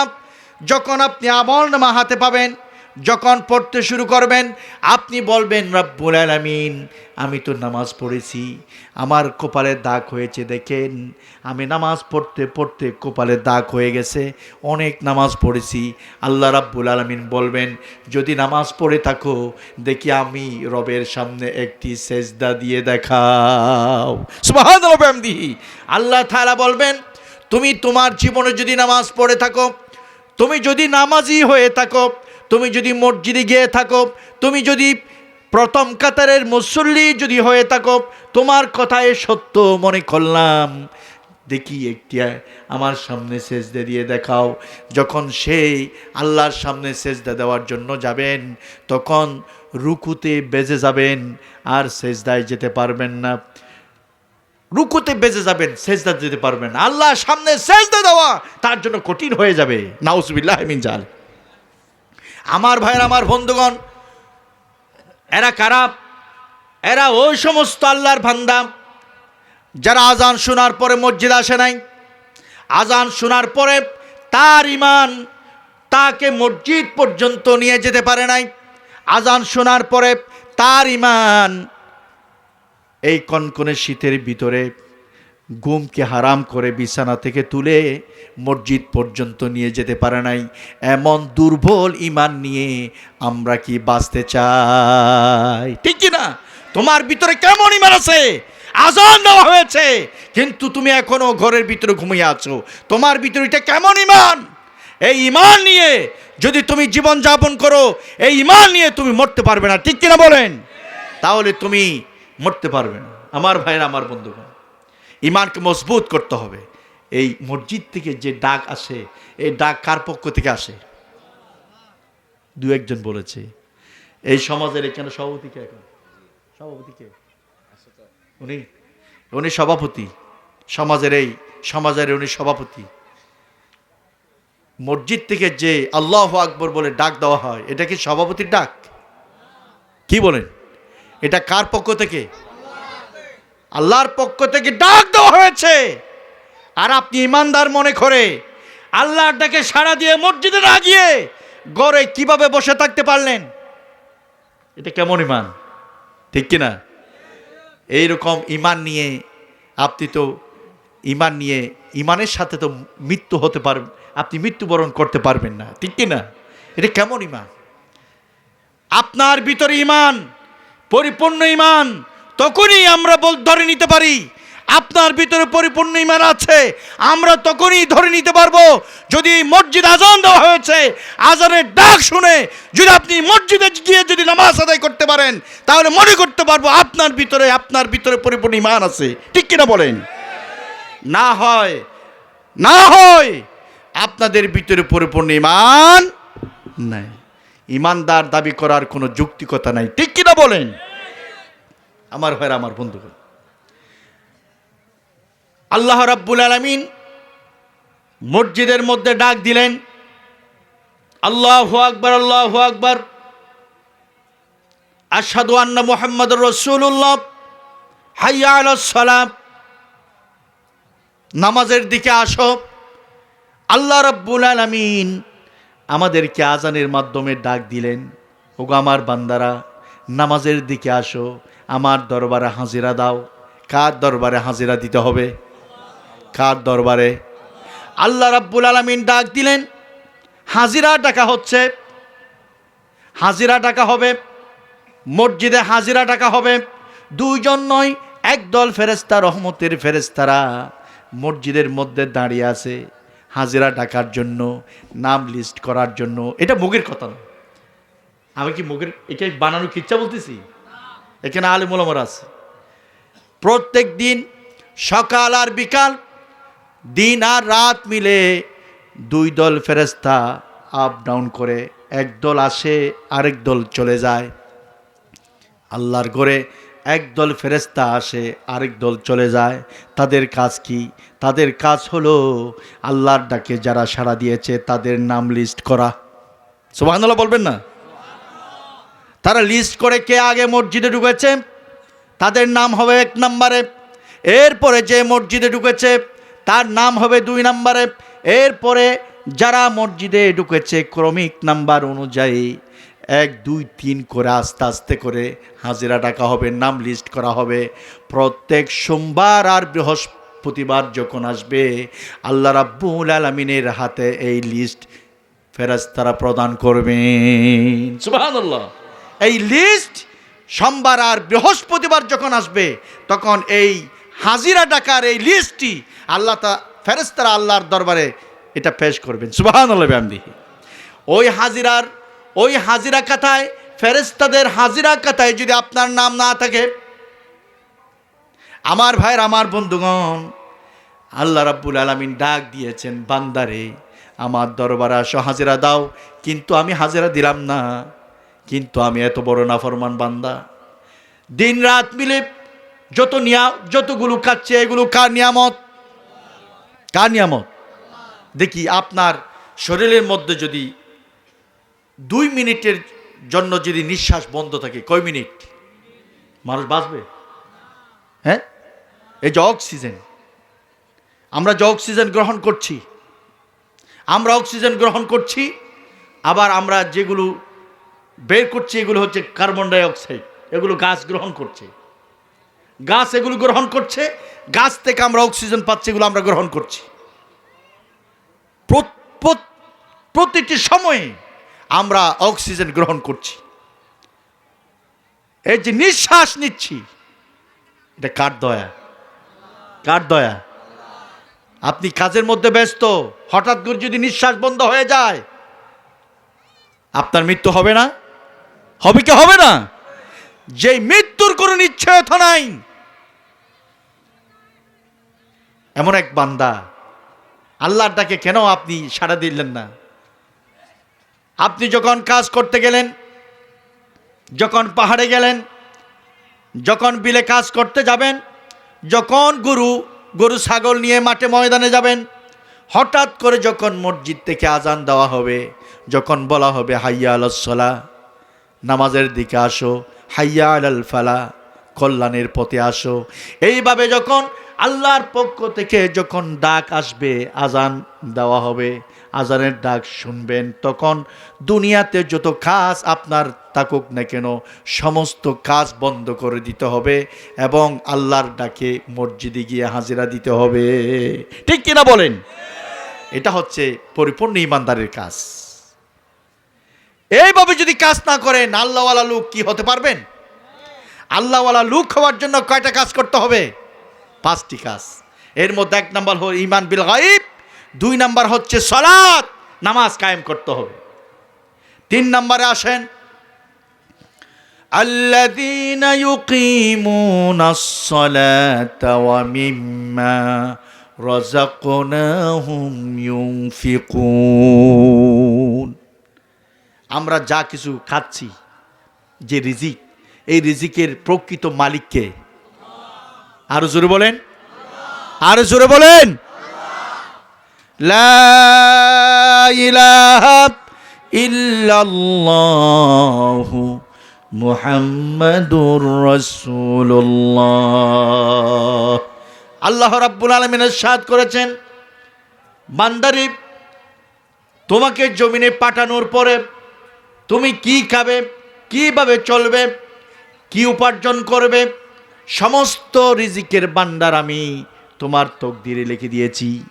তুমি যখন মায়ের পেটের মধ্যে ছিলে তখন আমি তোমার তকদিরের মধ্যে তোমার রিজিকের ব্যবস্থা কী রকম হবে, তুমি কি খাবে, কতদিন পর্যন্ত তোমার রিজিক থাকবে এই দুনিয়াতে, সেই বিষয় আমি তোমার তকদিরের ভিতরে লিখে দিয়েছি। এই সম্পদ, যত সম্পদ আমরা পেয়েছি, অনেক ব্যাংক ব্যালেন্সের মালিক হয়েছেন, অনেক ধন দৌলতের মালিক হয়েছেন, অনেক জায়গা জমিনের মালিক হয়েছেন, অনেক গরু ছাগলের মালিক হয়েছেন, বড় বড় দালান কুটার মালিক হয়েছেন। এই সব কিছুর মালিক আমি নয়, এই সব কিছুর প্রকৃত মালিক হলেন কে?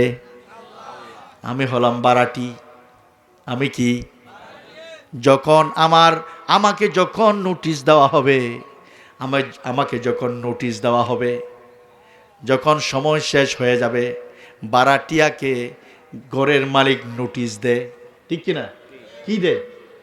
যে আগামী মাস থেকে আপনি এখানে থাকতে পারবেন না। দেয় কি দেয় না? দে। আমার ভাইরা, আমার বন্ধুগণ, ইযা জাআ আজালুহুম লা ইস্তাখিরুনা সাআতাও ওয়া লা ইস্তাকদিমুন। কোরআন শরীফ আছে কি নাই? কোরআন শরীফ আছে না? যখন আপনার সময় শেষ হয়ে যাবে, মালিক যখন আপনাকে বলবে যে তোমার এই ঘরে আর থাকতে পারবে না, তোমাকে নোটিশ দেওয়া হয়েছে, আর পারবে না, নোটিশ যখন এসে যাবে, কেউ ঘরে থাকতে পারবে না, তার মৃত্যু হয়ে যাবে। এই ঘর, এই বাড়ি, এই দালান কুটা, এই ব্যাংক ব্যালেন্স, জায়গা জমিন, এই সব কিছুর মালিকানা আরেকজনের হাতে চলে যাবে। আপনি শুধুমাত্র 2খানা সাদা কাপড় নিয়ে আখিরাতে আপনাকে আমাকে সফর করতে হবে, ঠিক কি না? আমাদের ভ্রমণ, আমাদের আজীবনের ভ্রমণ করতে হবে। সেখানে কোনো সম্পদ নিয়ে যেতে পারবেন না, কোনো ডলার নিয়ে যেতে পারবেন না, কোনো টাকা পয়সা নিয়ে যেতে পারবেন না, কোনো ব্যাংক ব্যালেন্স নিয়ে যেতে পারবেন না। শুধুমাত্র 2খানা কাপড় নিয়ে আপনাকে আখিরাতের সফরে যাত্রী হতে হবে, ঠিক কিনা বলেন? কেন আমরা বুঝি না? কেন বুঝি না? আজকে যদি চোখ বন্ধ হয়, আজকে রাত্রে যদি চোখ বন্ধ হয়, আপনার বাড়ির এমন কি আছে, এমন প্রিয় আপনার কি আছে, যিনি বলবে এলাকার মানুষকে যে আমার স্বামীকে 2 দিন রেখে দাও, আমার স্বামী আমার মহব্বতের ছিল, 2-3 দিন একটু রেখে দাও, আমার বাড়িতে রেখে দাও? কোন স্বামী আছে?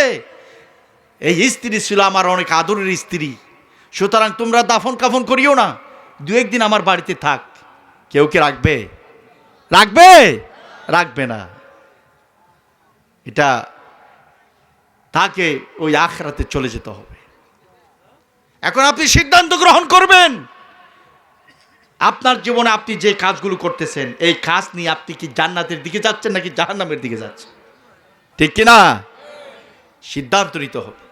আমার কাজ যেগুলো আমি করতেছি, এই যে কাজ করতেছি এই কাজের উপর আল্লাহ সন্তুষ্ট আছে কিনা, আল্লাহ সন্তুষ্ট আছে কিনা, আমার উপর আল্লাহ রাজি আছে কিনা। যদি রাজি থাকে দুনিয়াতে আমি সাকসেস, আমি সফল। আর যদি আল্লাহ রাজি না থাকে আমি ব্যর্থ, আমি ব্যর্থ। দুনিয়াতে এত কিছু করে আপনি যদি ব্যর্থ হয়ে আখিরাতে যদি যেতে হয় তাহলে আপনার দুনিয়া ধ্বংস, আখিরাত ধ্বংস, ঠিক কিনা বলেন? আপনি তো দুনিয়ার জন্য অনেক কিছু করেছেন, জীবন ব্যর্থ হলো কেন? অনেক কিছু করেছেন কিন্তু জীবন ব্যর্থ। আমার ভাইরা, আমার বন্ধুগণ, সম্পদের প্রকৃত মালিককে আল্লাহ পাক। এই সম্পদ থেকে একটি অংশ আল্লাহর পথে দান করতে হবে। এটা মনে করবেন আমি আখিরাতে একটি ব্যাংক ওপেন করেছি, এই ব্যাংকের প্রকৃত মালিককে আমি দান করতেছি না, বরং এই টাকাগুলো আমি আল্লাহর কাছে জমা রাখতেছি। সুবহানাল্লাহ বলেন। আমি মনে করি যাদের ভিতরে ঈমান আছে, ঈমানদার মানুষেরা, ঈমানদার নারী পুরুষ, দিনের যে কোনো সময়ে নিজের সম্পদ থেকে আল্লাহর ব্যাংকে, আল্লাহর কাছে সামান্য হলেও টাকা জমা রাখা দরকার, ঠিক কিনা? টাকা জমা রাখা দরকার। এই টাকা পয়সা একদিন বহু গুণে আল্লাহ আমাদেরকে রিটার্ন দেবে। সুবহানাল্লাহ বলেন। রিটার্ন দেবে। এখন তো 10টি ব্যাংক বন্ধ হয়ে আছে, ঠিক কিনা? ব্যাংকে টাকা দেয়, লক্ষ লক্ষ টাকা ব্যাংকে পড়ে আছে, দেয় 5,000 টাকা, আছে কিনা? 2,000 টাকা, লক্ষ লক্ষ টাকা ব্যাংকে আছে কিন্তু ব্যাংকে টাকা দেয় না। ব্যাংক 10টি ব্যাংক দেউলিয়া হওয়ার পথে। কেন?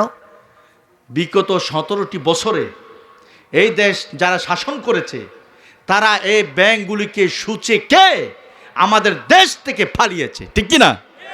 যার কারণে সাধারণ মানুষ আজকে এই জুলুমের শিকার হয়েছে, সাধারণ মানুষ আজকে বিপদের মধ্যে নিমজ্জিত হয়েছে, ঠিক কিনা বলেন?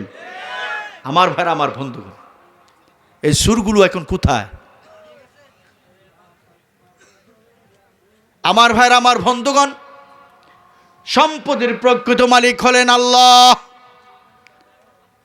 আল্লাহর পথে যে বা যারা সম্পদ দান করবেন এই সম্পদ আল্লাহর কাছে জমা থাকবে।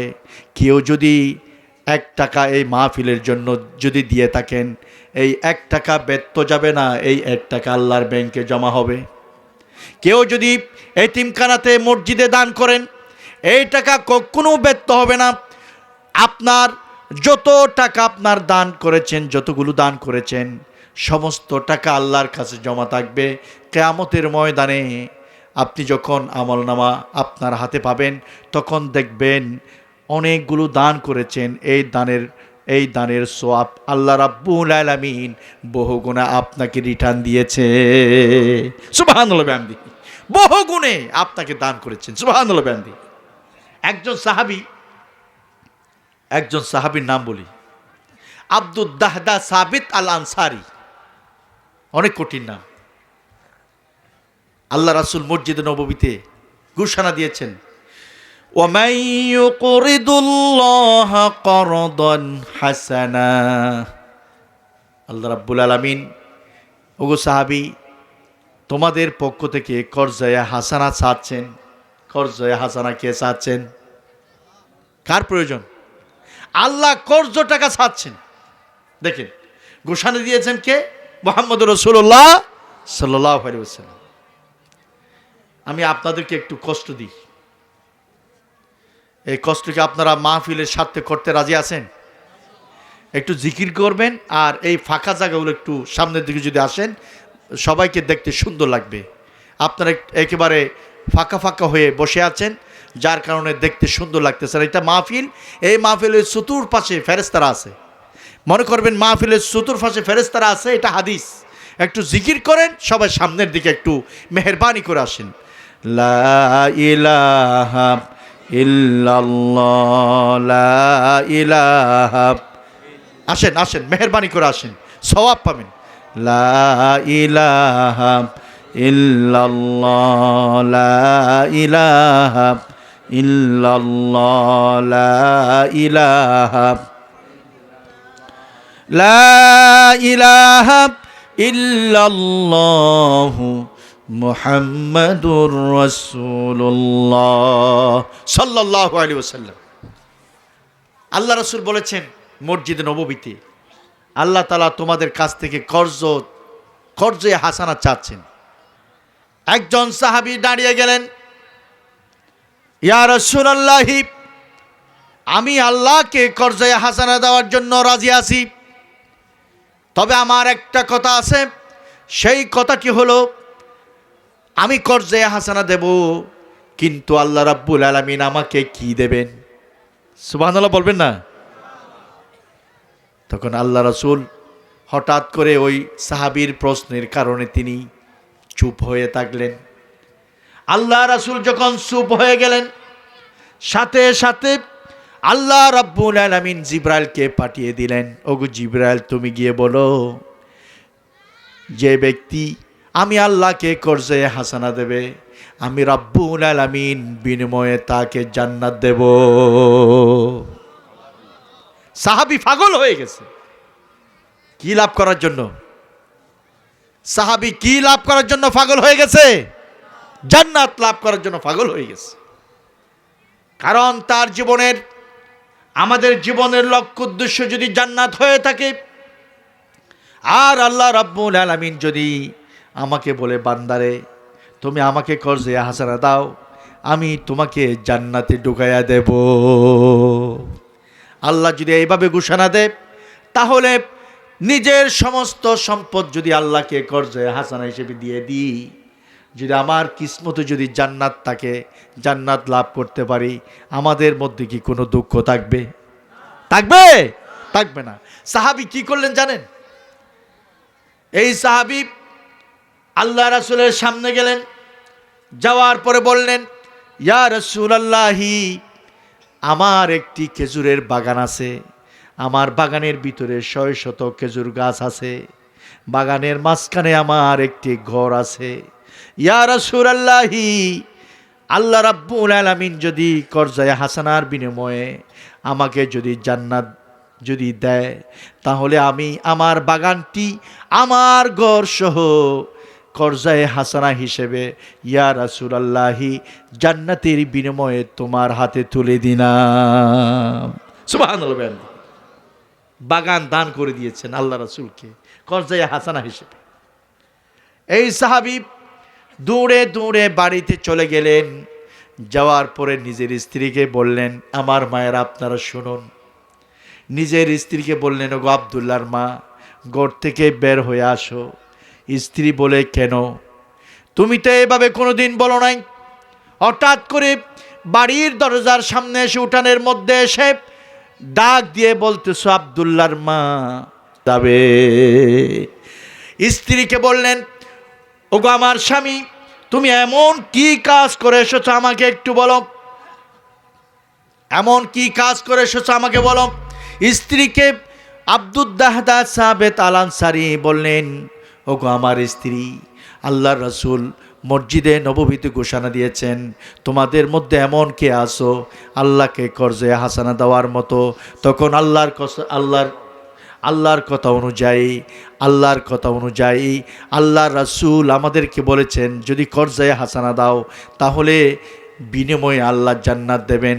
এই কথা শুনে আমি আমার এই 100 খেজুর গাছ সম্পন্ন এই বাগানটি গড়সহ আল্লাহর রাসূলের হাতে জান্নাতের বিনিময়ে আমি দিয়ে এসেছি। সুবহানাল্লাহ। আমার ভাইরা, আমার বন্ধুগণ, আজকে আমাদের মাহফিলের সম্মানিত সভাপতি, আমাদের হুজুর কই, আমাদের সকলের মাতার তাজ, এই চট্টগ্রাম বায়তুশ শরফ কামিল মাদ্রাসার সম্মানিত আরবি প্রভাষক, অত্র এলাকার কৃতি সন্তান, ইসলামী স্কলার, বিশিষ্ট আলেমে দিন, হাজারো আলেমের উস্তাদ, আমাদের সকলের শ্রদ্ধাভাজন জনাব হযরত মাওলানা মোহাম্মদ ফরহাদ আলম হুজুর আমাদের সামনে উপস্থিত হয়েছেন। আল্লাহ রাব্বুল আলামিন হুজুরের সিহাতে কুল্লিয়া দান করে, সবাই বলেন আমিন। আল্লাহ তাআলা হুজুরের হায়াত কারো দীর্ঘ করে দিক, সবাই বলেন আমিন। সম্মানিত হাজরিন, আমি বলতে চেয়েছিলাম আমাদেরকে কয়টি কাজ করতে হবে? 5টি কাজ যদি আমরা করি তাহলে আমরা কি হতে পারবো? আল্লাহওয়ালা লোক হতে পারবো। কি হতে পারবো? আমরা মুত্তাকি হতে পারবো। আমরা কি হতে পারবো? মুত্তাকি হতে পারবো। এর মধ্যে 3য় নাম্বার পয়েন্ট আমি আলোচনা করতেছি, আল্লাহর জন্য দান করতে হবে। কার জন্য? আল্লাহর জন্য দান করতে হবে। আমরা যে মসজিদ মাদ্রাসায় যেগুলো দান করি এগুলো কি বৃথা যায় নাকি এইগুলো আল্লাহর কাছে জমা থাকে? কার কাছে জমা থাকে? তা আমরা দিতে চাই না কেন? আল্লাহর চেয়ে সম্পদের প্রতি আমাদের মহব্বত বেশি, ঠিক কি না? আল্লাহর চেয়ে সম্পদের প্রতি আমাদের কি বেশি? আল্লাহর প্রতি আমাদের মহব্বত বেশি নাকি সম্পদের প্রতি মহব্বত বেশি? আল্লাহর প্রতি যদি মহব্বত বেশি থাকে তাহলে দান করতে বলে অনেকে দান করে না কেন? মনে করতে হবে তার ইমান দুর্বল। তার ইমান কি? দুর্বল। এই দুর্বল ইমান নিয়ে জান্নাতে যাওয়া যাবে? যাবে না। আব্দুল দাহাদা সাবেত আনসারী তিনি স্ত্রীকে বললেন, আমি এমন একটি কাজ করে এসেছি,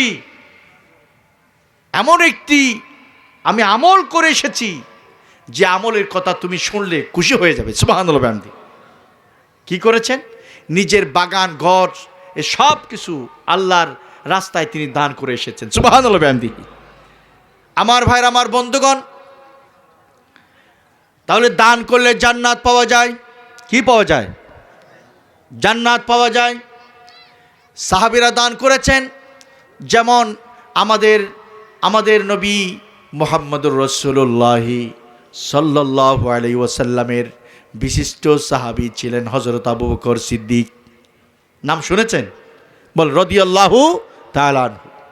আল্লাহর হাবিব যখন মক্কা থেকে মদিনায় গেলেন, মদিনায় যাওয়ার পরে তিনি একজন সাহাবীর বাড়িতে তিনি অবস্থান করেছিলেন।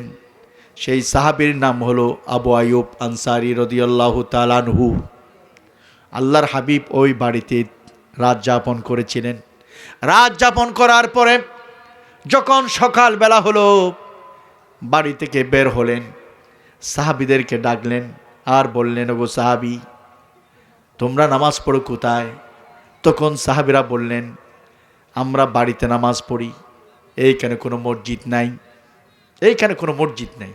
আল্লাহ রাসূল বললেন, এই এলাকার মধ্যে আমি হেঁটে হেঁটে দেখেছি, আমার সামনে যে একটি খোলা জায়গা আছে, আমার সবচাইতে এই জায়গাটা আমার বেশি পছন্দ হয়েছে।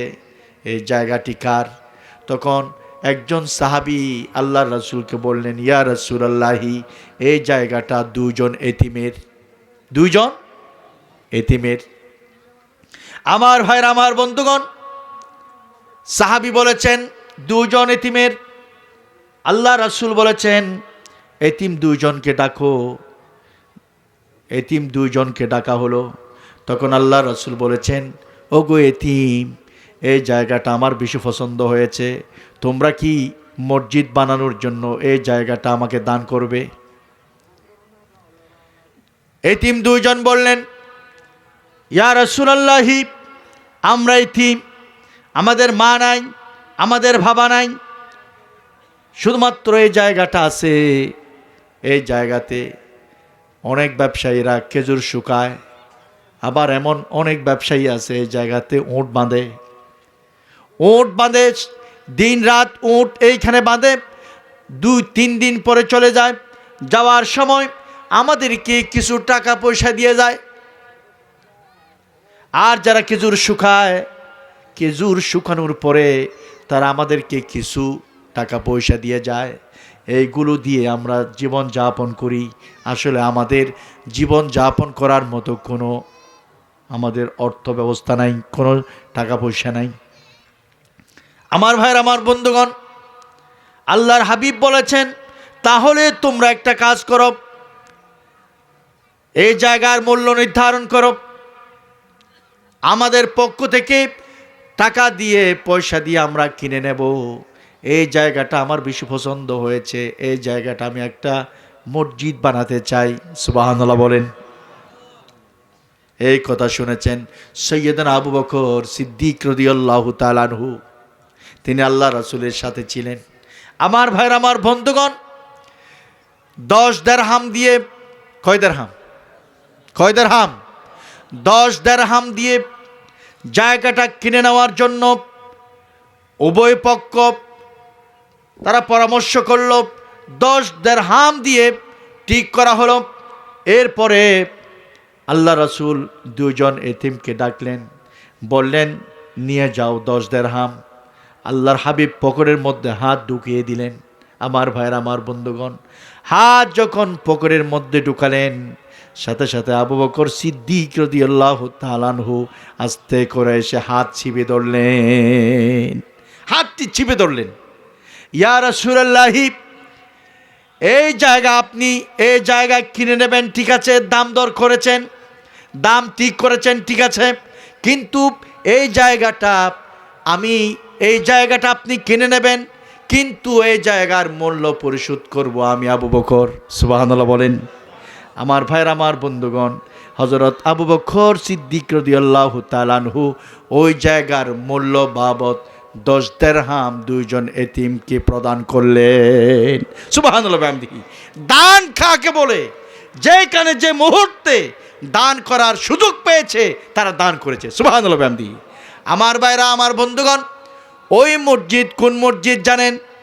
যেই মসজিদের নাম হলো মসজিদে নববী, যেই মসজিদের পাশে আল্লাহ রাসূল ঘুমিয়ে আছেন এবং একসাথে এক সময়ে 6 লক্ষ মানুষ ওই মসজিদে নামাজ পড়তে পারে, মসজিদে নববী। আপনারা কি মনে করেছেন যে বা যারা ওই নামাজে ওই মসজিদে নামাজ পড়বে, প্রতিটি মুসল্লিদের সওয়াব আল্লাহ রাসূলের কবর এবং আবু বকরের কবরে যাবে? যাবে কি যাবে না? যাবে কি যাবে না? আমার ভাইরা, আমার বন্ধুগণ, এই জন্য আমাদেরকে আল্লাহ রাস্তায় দান করতে হবে। কোন রাস্তায়? কোন রাস্তায়? এখন তো মানুষেরা দান করে ফুটবল খেলায়, ঠিক কিনা? যত ফুটবল খেলা আছে সেইখানে মানুষেরা টাকা পয়সা দেয়। আপনারা বলেন, ফুটবল খেলাতে টাকা পয়সা দিলে কি এটা দান হবে? দান হবে? হবে না, এটা কখনো দান হবে না। আমার ভাইরা, আমার বন্ধুগণ, তাহলে আমাদেরকে 5টি কাজ করতে হবে।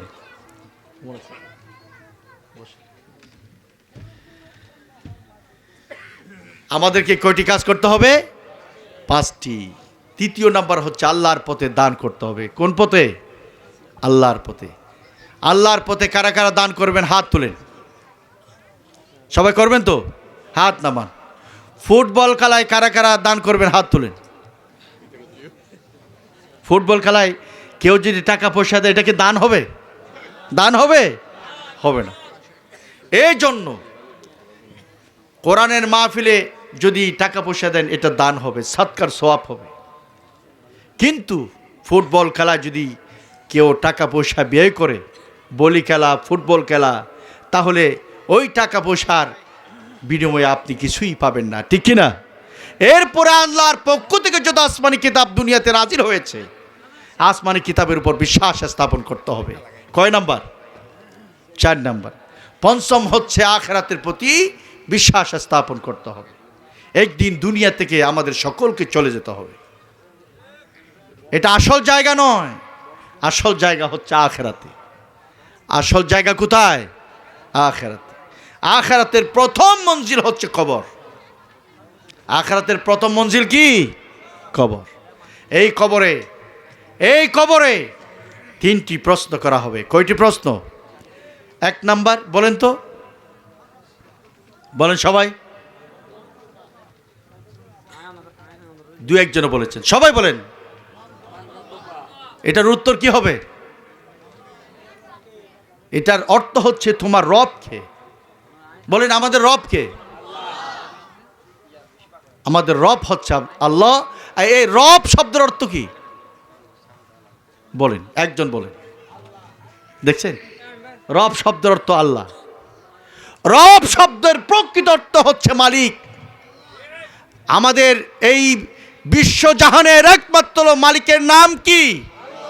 আল্লাহ পাক সুবহানাহু ওয়া তাআলা। আমাদের মালিক হচ্ছেন আল্লাহ। গোলামি মালিকের করব নাকি মানুষের করব? আমরা কি মালিকের প্রকৃত গোলামি করতে পারি? আমরা কি মালিকের প্রকৃত গোলামি করি? মালিকের প্রকৃত গোলামি কারা কারা করি? হাত তোলেন তো। আচ্ছা, আপনারা যারা হাত তুলেছেন, আগামীকাল যদি যারা ছুরিতে ধরা পড়বে তাদের হাত কাটবেন। এটা তো আল্লাহর গোলামি। আপনারা যদি হাত কাটেন ছুরি যারা করে তারা পুরুষ হোক নারী হোক, কোরআনের আইন হচ্ছে তাদের হাত কাটতে হবে। এটা আল্লাহর গোলামি, আল্লাহর হুকুম। এটা যদি আপনারা পালন করতে যান, দেশের মানুষ খুশি হবে নাকি আপনার বিরুদ্ধে মামলা মোকদ্দমা করবে? মামলা হবে না? মামলা হবে না? তাহলে আপনি গোলামি, তাহলে আপনারা যে বলেছেন আমরা গোলামি আল্লাহর করি, আমরা সবসময় আল্লাহর গোলামি করতে পারি, কই? আমরা তো পরিপূর্ণভাবে আল্লাহর গোলামি করতে পারি না। পারি? আল্লাহর গোলামি, পরিপূর্ণ আল্লাহর গোলামি করার জন্য যতদিন পর্যন্ত দেশে পরিবেশ সৃষ্টি হবে না, ততদিন পর্যন্ত আমাদেরকে ইসলাম প্রতিষ্ঠা করার জন্য চেষ্টা করতে হবে। ঠিক কিনা বলেন? ইসলাম যদি পরিপূর্ণভাবে আমাদের দেশে প্রতিষ্ঠিত না হয়, সংসদে যদি সংবিধান কোরআন না হয়, সংসদে যদি আল্লাহওয়ালা লোক যদি না যায়, তাহলে আমাদের দেশে কখনো পরিপূর্ণভাবে আমরা আল্লাহর গোলামি করতে পারবো না। ঠিক কিনা বলেন? আল্লাহর পরিপূর্ণ গোলামি তখন আমরা করতে পারবো যদি সংসদের সংবিধান যদি কোরআন হয়। ঠিক কিনা? সংসদের সংবিধান কোরআন হোক। কারা কারা চায় হাত তুলে দেখান। আল্লাহ কবুল করুক। সবাই বলি আমিন। আমাদেরকে একটিমাত্র সিদ্ধান্ত নিতে হবে, আগামী দিনে সংসদে সংবিধান হবে আল কোরআন। ঠিক কিনা? আর সংসদ যারা পরিচালনা করবে তারা এমন নেতা হবে যে নেতার পিছনে নামাজ পড়লে, যে নেতা ইমামতি করতে পারবে, যে নেতা শরীয়ত অনুযায়ী চলবে, যে নেতা নামাজি হবে, যে নেতা সুদখোর হবে না, ঘুষখোর হবে না, জেনাখোর হবে না, এমন নেতাদেরকে যদি নির্বাচিত করে যদি আমরা সংসদে পাঠাইতে পারি, তাহলে আমাদের দেশে অবশ্যই আল্লাহর আইন সৎ লোকের শাসন প্রতিষ্ঠিত হবে। ঠিক কিনা বলেন? আসুন, এটা হচ্ছে আমার দাওয়াত। আগামী দিনের বাংলাদেশ হবে কোরআনের বাংলাদেশ। আগামী দিনের সংসদ হবে কোরআনের সংসদ। ঠিক কিনা বলেন? তাহলে আমরা পরিপূর্ণভাবে আল্লাহর গোলামি করতে পারবো। ঠিক কিনা বলেন? পরিপূর্ণভাবে গোলামি যদি আমরা করতে চাই, তাহলে আমাদের চিন্তার ভিতরে পরিবর্তন আসতে হবে। আমরা তো বিক্রি হই, ভোট যখন আসে তখন 200-500 টাকার বিনিময়ে আমরা আমাদের ইমানকে বিক্রি করি। ঠিক কিনা বলেন? আমরা বিক্রি করি। সঠিক ইমাম নির্বাচন করার ক্ষেত্রে আমরা সঠিকভাবে সিদ্ধান্ত নিতে পারি না। আপনার মসজিদের ইমাম নির্বাচনের ক্ষেত্রে যদি এই ইমাম যে ইমাম নিয়োগ দিয়েছেন, এই ইমাম যদি ছোটোখাটো কিছু ভুল করে, ওই ইমামকে কি আপনারা মসজিদে রাখবেন? কি করবেন? সালাম দিয়ে দেবেন, হুজুর আপনার মতো ইমাম আমাদের দরকার নেই। ঠিক কিনা? কিন্তু এত বড় মসজিদ হচ্ছে ছোটো মসজিদ। এই গোটা বাংলাদেশটা হচ্ছে বড় মসজিদ। এত বড় মসজিদের ইমাম নিয়োগ দেওয়ার সময় আপনারা কেন সিদ্ধান্ত নিতে ভুল করেন? সুদকুর, ঘুষকুর, সাদাবাস, ইয়াবাকুর আছে কি নাই? ইয়াবাকুর, সুদকুর, ঘুষকুর, ঝানাকুর, যত কুর আছে এই সব কুর হচ্ছে বামপন্থীর নেতা। ঠিক কিনা বলেন? তাদের হাতে যদি আপনারা ম্যান্ডেট দেন, তাদেরকে যদি নির্বাচিত করেন, 17 বছর যেভাবে আমাদেরকে লুকিয়ে লুকিয়ে কাজ করতে হয়েছে, 17 বছর যেভাবে জুলুম নির্যাতনের শিকার হতে হয়েছে, 17 বছর যেভাবে আমাদেরকে বাক শক্তি হরণ করা হয়েছে, অনুরূপভাবে এই গজব আবার আমাদের উপর চেপে বসবে, ঠিক কিনা বলেন? তাহলে আগামী দিনের নির্বাচনের ক্ষেত্রে সিদ্ধান্ত নিতে যেন আমাদের ভুল না হয়, আমাদের সজাগ থাকতে হবে, ঠিক কিনা বলেন? আসুন, 5টি কথা বলেছি। কয়টি কথা? 5টি কথা। এই 5টি কাজ যদি আমরা করতে পারি তাহলে আমরা মুত্তাকি, আমাদের পরিচয় হবে মুত্তাকি। আল্লাহ তাআলা বলছেন, উলাইকা আলা হুদাম মির রাব্বিহিম ওয়া উলাইকা হুমুল মুফলিহুন। আল্লাহ তাআলা বলছেন, এই 5টি কাজ যারা করবে ওই সকল লোক হেদায়েতের উপর প্রতিষ্ঠিত, সুবহানাল্লাহ বিহামদি, এবং তাদের জীবন সফল, তাদের জীবন সফল। এই কথা কে বলেছেন? আমরা যদি আমাদের জীবনকে সফলতার দ্বার প্রান্তে নিয়ে যেতে চাই, এই 5টি আমল করতে হবে। আল্লাহ রাব্বুল আলামিন আমাদের সকলকে এই 5টি আমল করে বাস্তব জীবনে মুত্তাকিদের কাতারে শামিল হওয়ার তৌফিক দান করে সকল বলে আমিন। ওয়া আখিরু দাওয়ানা আনিল হামদুলিল্লাহি রাব্বিল আলামিন। আসসালামু আলাইকুম ওয়া রাহমাতুল্লাহি ওয়া বারাকাতুহু।